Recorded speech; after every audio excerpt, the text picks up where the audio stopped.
Surprise చేద్దాం ఇప్పుడు. Daddy surprise plan చేశారు, చేద్దామా మమ్మీని?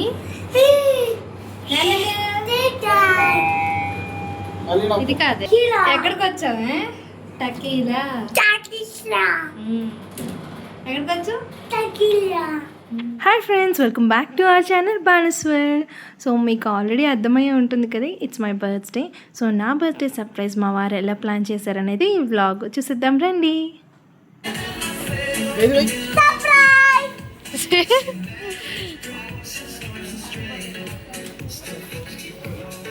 యాక్చువల్లీ నా బర్త్డే అయ్యి 1 month అవుతుంది, కాకపోతే ఎడిటింగ్కి అవ్వలేదన్నమాట. సో మేము కొత్తగా హౌస్ షిఫ్ట్ అవ్వడము, సో ఆ పనులు అవంతా వల్ల కొంచెం టైం పడుతుంది. సో ఎడిటింగ్స్ కానీ వీడియోస్ కానీ మళ్ళీ అప్లోడ్ చేయడం లేట్ అవుతుంది. కమింగ్ టు మై బర్త్డే, నేను బాగా అంటే ఇంకా లైఫ్ లాంగ్ మర్చిపోలేని గిఫ్ట్ ఏదైనా ఉంది అంటే ఈసారి నా బర్త్డేకి మా హస్బెండ్ ఇచ్చిన ఒక లెటర్. సో మా పెళ్ళైన ఫస్ట్ నుంచి సో ఆయన ఏంటి అంటే లైక్ ఏది ఎక్స్ప్రెస్ చేయరు. సో మనసులో అసలు నేనంటే ఇష్టం ఉందా లేదా అనే ఒక ఇది ఉంటుందన్నమాట నాకు మా వారితో జర్నీ. సో ఏది కూడా బయటకు ఎక్స్ప్రెస్ చేయరు, very very very introvert. First time నా కోసం ఒక లెటర్ రాశారు అండ్ ఆయన మా మెమరీస్ అన్నిటినీ ఒక వీడియోలా చేసి సో అక్కడ అందరి ముందు స్క్రీన్ పైన ప్లే చేస్తున్నారు. బట్ నాకు కొంచెం ఎంబారసింగ్గా ఏదోలా అనిపించింది, ఫస్ట్ టైం కదా. సో అందరూ చూస్తున్నారు, so somewhat like different feel అనమాట. నేను ముందు ఎంజాయ్ చేయడం కన్నా అమ్మో వాళ్ళు చూస్తున్నారు వీళ్ళు చూస్తున్నారు ఆ ఫీల్ ఎక్కువైపోయింది ఆ టైంలో.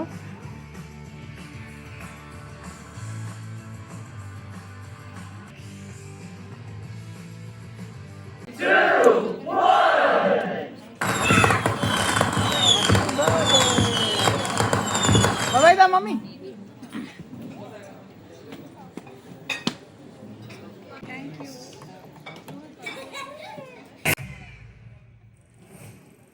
థ్యాంక్ యూ అని చిన్న వర్డ్తో సరిపెట్టాను, కానీ ఇంటర్నల్గా చాలా హ్యాపీగా అనిపించింది. బట్ చెప్పాను కదా ఒక కొంచెం చిన్న ఎంబారస్మెంట్ ఏంటి అంటే అందరూ అక్కడ ఉన్నారు. సో ఏది నేను ఫుల్ ఫ్లెడ్జ్డ్గా ఎక్స్ప్రెస్ చేయలేకపోయాను. అండ్ దానికన్నా మించి యాక్చువల్లీ ఆ రోజు మా వారికి ఫుల్ వర్క్ అనమాట. సో ఈ నైట్ కూడా అవ్వలేదు టు బి ఫ్రాంక్. అప్పటికప్పుడు ఆయన వర్క్ కంప్లీట్ చేసుకొని ఆల్మోస్ట్ 7:30, 8కి ఇంకా క్లోజ్ చేసుకొని, అంటే ఆయనకి అంత వర్క్ ఉన్నా సరే నేను చెయ్యాలి అని నేను యాక్చువల్లీ నేను ముందే చెప్పాను. సో మీరు వర్క్ పెట్టుకొని ఇంకొక సైడ్, ఎందుకంటే నాకు ఒక తెలుస్తుంది కదా మనకి ఏదో ఒకటి చేయాలనుకుంటారు అని చెప్పి. సో నేను ముందే చెప్పాను అనమాట, మీరు ఏమి ప్లాన్ చేయొద్దు, ముందు మీరు వర్క్ కంప్లీట్ చేసుకోండి, ఏది టెన్షన్ అవ్వద్దు అని చెప్పి. ఈవెన్తో నేను ఇప్పుడే వస్తాను కేక్ తీసుకొస్తానని చెప్పి వెళ్ళి చాలా టైం పట్టింది. ఎందుకు ఇంత టైం చేస్తున్నారు అని అనుకున్నాను. బట్ ఆ టైంకి వెళ్ళి అప్పటికప్పుడు ఆయన సర్చ్ చేసుకొని ఆ థాట్ తీసుకొని అక్కడ వాళ్ళు కూడా హెల్ప్ చేశారు, ఈవెన్ ఆ రెస్టారెంట్ వాళ్ళు కూడా. So sweet of them event. ఇంకా అందరూ కలిసి అక్కడ సర్ప్రైజ్ ప్లాన్ చేశారు. I was very happy. And mean while నన్ను ఎంగేజ్ చేయడానికి మా చెల్లి అండ్ మా మరిది వాళ్ళు రావడం ఇంకా హ్యాపీ. ఒకటి అనుకుంటారండి కొంతమంది, ఒకళ్ళ సైడే ఉంటారు లేకపోతే ఇంకొకరి సైడే ఉండరు, వాళ్ళనే ఇష్టపడతారా వీళ్ళనే ఇష్టపడరా అని. మీరందరూ ఒక క్వశ్చన్కి ఆన్సర్ చేయండి, మీరందరూ ఎవరిని ఇష్టపడతారు? మీతో మంచిగా ఉండేవాళ్ళ, లేకపోతే మీ వెనకాల సాడీలు చెప్పేవాళ్ళ, లేదా మీతో పాజిటివ్గా ఉంటూ మిమ్మల్ని ఎప్పటికప్పుడు ఎంకరేజ్ చేసేవాళ్ళ, లేదా మిమ్మల్ని డిస్కరేజ్ చేస్తూ మీ బ్యాక్ సైడ్ దాన్ని ఏమంటారు, మన ముందు మంచిగా ఉంటారు, మన బ్యాక్ సైడ్ మాత్రం చేయాల్సినవన్నీ చేస్తారు. ఎవరిని ఎక్కువ ఇష్టపడతారు? సో ఎదుటి వాళ్ళని బట్టే కదా మనం కూడా ఉంటాము. ఇంకోసారి వీళ్ళు మాతో క్లోజ్గా లేరు లేకపోతే వీళ్ళు వాళ్ళతో క్లోజ్గా ఉన్నారనే క్వశ్చన్కి ముందు మనం ఫస్ట్ వాళ్ళతో ఎలా ఉంటున్నాము అని థింక్ చేస్తే బాగుంటుంది కదా. ఉన్న ఈ చిన్న లైఫ్ ఏ రోజు ఏ సెకండ్ ఏం జరిగిద్దో కూడా తెలియదు. ఎంజాయ్ చేయండి డ్యూట్స్. వాళ్ళని చూసి వీళ్ళని చూసి వాళ్ళు వాళ్ళతో ఉన్నారు వీళ్ళు వీళ్ళతో ఉన్నారు ఇవన్నీ ఎందుకు? ఫర్ ఎగ్జాంపుల్ ఇప్పుడు నేను మా సిస్టర్ ఒకే దగ్గర ఉంటున్నాం, మేమిద్దరం ఎప్పుడైనా సరే ఒక్కోసారి అది ఇన్వైట్ చేస్తుంది, ఒక్కోసారి నేను ఇన్వైట్ చేస్తాను. నాకు అటు నుంచి ఉంటే నేను ఇటు నుంచి ఇస్తాను, లేదా తను అయినా అంతే. సో మాకు ఆ అండర్స్టాండింగ్ ఉంది. సో అండర్స్టాండింగ్ ఉంటే ఎవరితో అయినా మంచిగా ఉంటాం కదా. అలా కాకుండా ఎప్పుడు చూసినా మనల్ని ఒకళ్ళు నెగిటివ్ చేస్తున్నారు అంటే ఎంత దూరంగా ఉండాలో అంత దూరంగా ఉంటాం, కానీ తీసుకొచ్చి సంకలో పెట్టుకుంటామా అండి? కాదు కదా. Minimum common sense. సో మనం క్వశ్చన్ చేసే ముందు మనం వాళ్ళతో ఎలా ఉంటున్నామో అది తెలుసుకొని ఉంటే క్వశ్చన్ చేస్తే బాగుంటుంది కదా. ఇది నా ఫీల్. మీరేమంటారు? And coming to this place, I told you already, this is Takila, which is near to our home. And ఇక్కడైతే అంబియన్స్ బాగుంటుంది అండ్ ఫుడ్ కూడా చాలా బాగుంటుందండి. And some times I don't know when it was DJs అయితే start అవుతాయి. Last time మీరు మా వీడియోస్లో చూసే ఉంటారు, మా యానివర్సరీ రోజు కూడా మేము ఈ ప్లేస్కే వచ్చాము. సో ఆ రోజు హ్యాలోవిన్ డే చేశారు అక్కడ. సో బాగుంది. అండ్ ఆ రోజు డీజే కూడా జరిగిందనమాట, లైవ్ కాన్సర్ట్ జరుగుతుంది. అండ్ ఆ డేట్స్ ఎప్పుడో నాకు ఐడియా లేదు, బట్ పెడుతూ ఉంటారు. మోస్ట్లీ ఈవినింగ్ టైమ్స్లో ఉంటాయంట లైవ్ కాన్సర్ట్స్. సో మనకు కావాల్సిన సాంగ్స్ని వాళ్ళు పాడుతూ ఉంటారు లైవ్గా, అండ్ మనం ఎంజాయ్ చేయొచ్చు. లేదా ఇక్కడ వాళ్ళు సాంగ్స్ పెడతారు, దాన్ని కూడా మనం ఇంత చక్కగా ఎంజాయ్ చేయొచ్చు. ఎంజాయ్ చేయడానికి వాళ్ళు వీళ్ళు ఉండాలా, లేకపోతే ఒక ముహూర్తం వెతుక్కోనక్కర్లేదు. Every moment we can enjoy. ఎందుకంటే ఉన్నది ఒకటి జిందగీ కదా, మళ్ళీ పుడతామా ఏంటి, రామ్ చరణ్ గారు అన్నట్టు. సో ఏం జరిగిందో తెలియని ఈ లైఫ్ని ఎంజాయ్ చేయండి కుదిరినంత వరకు, అంతేగాని వాళ్ళ మీద వీళ్ళ మీద పడు ఏడుస్తూ ఉండి లైఫ్ని వేస్ట్ చేసుకోవద్దు. ఓకేనా? ఈ సాంగ్ అయితే perfect match for my husband. ఎందుకంటే నాకు ఆ లిరిక్స్ అన్నీ మా వారికి మ్యాచ్ అవుతాయి అన్నమాట. అసలు నాన్ డాన్సర్, డాన్స్ వేయమన్నా వేరు రారు, మీరు వేయండి నేను చూస్తూ ఉంటాను అంటారనమాట దూరం నుంచి.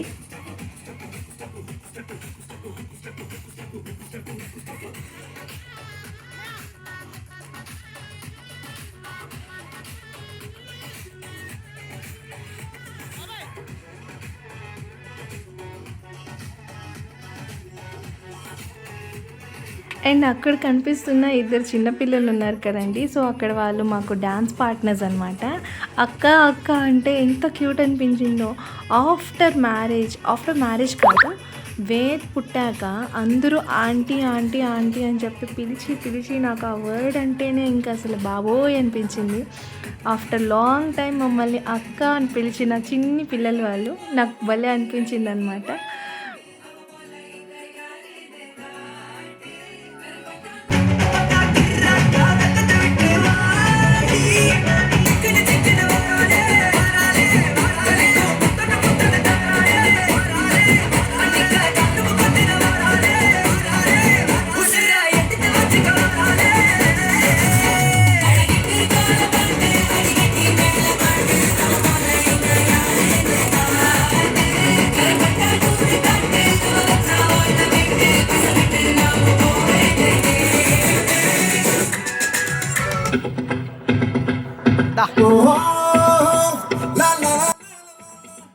అండ్ ఒక ఫైనల్ క్వశ్చన్ అండి.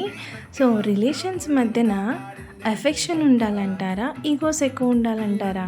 ఈగోస్ ఉన్న రిలేషన్స్లో ఎక్కువ ఎఫెక్షన్ ఉండగలదా? ఉండలేదు కదా. సో మనం ఈగోకి ఇంపార్టెన్స్ ఎక్కువ ఇస్తున్నామా, ఎఫెక్షన్కి ఎక్కువ ఇంపార్టెన్స్ ఇస్తున్నామా? ఇది కూడా ఇంపార్టెంటే కదా. నేను ఇక్కడ చూస్తే మా 4 మెంబర్స్లో మేము మా 4 మెంబర్స్కి రెస్పెక్ట్ ఇచ్చుకుంటాం. సో ఏదైనా కొంత లిమిట్ వరకే, ఏదైనా క్లాష్ వచ్చినా కానీ ఏదైనా వచ్చినా సరే ఇమీడియట్ సార్ట్ అవుట్ ఉంటుంది, లేదా ఇమీడియట్గా మేమే ఇదవుతాము.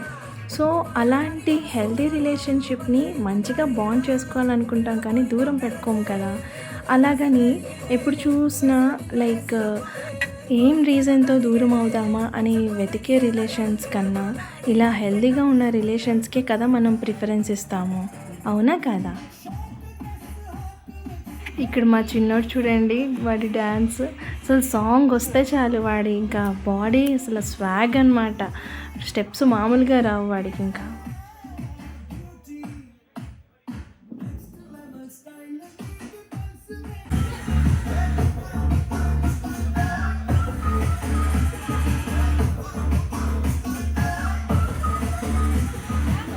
हुई है, पर भाई भाई मेरी तो एंट्री नहीं हुई है।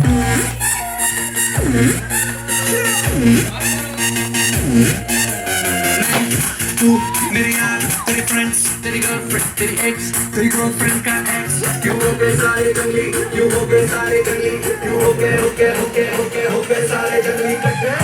Happy birthday, happy birthday, happy birthday, आज पजामा पकड़ के बैठे। हैप्पी बर्थडे, हैप्पी बर्थडे, आज तो पार्टी जब तक फटते, आज पजामा पकड़ के बैठे।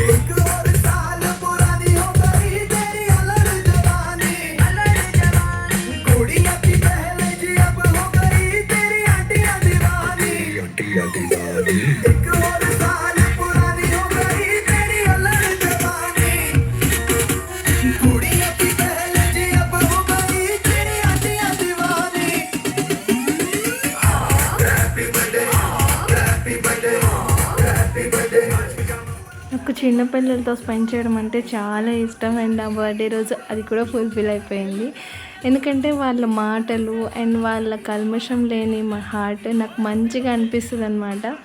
అండ్ ఇక్కడ వీళ్ళిద్దరూ అక్క నీ ఇన్స్టా ఐడి ఇవ్వు, నీ యూట్యూబ్ ఛానల్ ఇవ్వు అని వాళ్ళు మాట్లాడుతుంటే నాకు ఎంత క్యూట్గా అనిపించిందో. మనం టచ్లో ఉందాము అని చెప్పి. They are very lovely persons.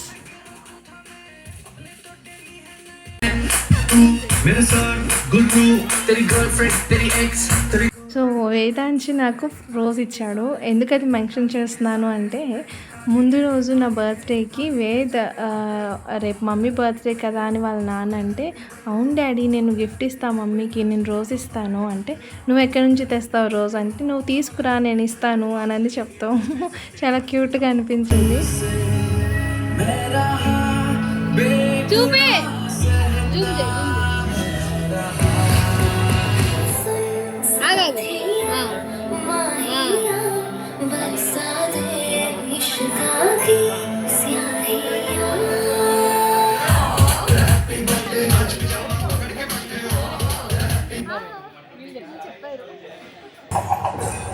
చెప్పు థ్యాంక్ యూ టు ద తకిల టీమ్.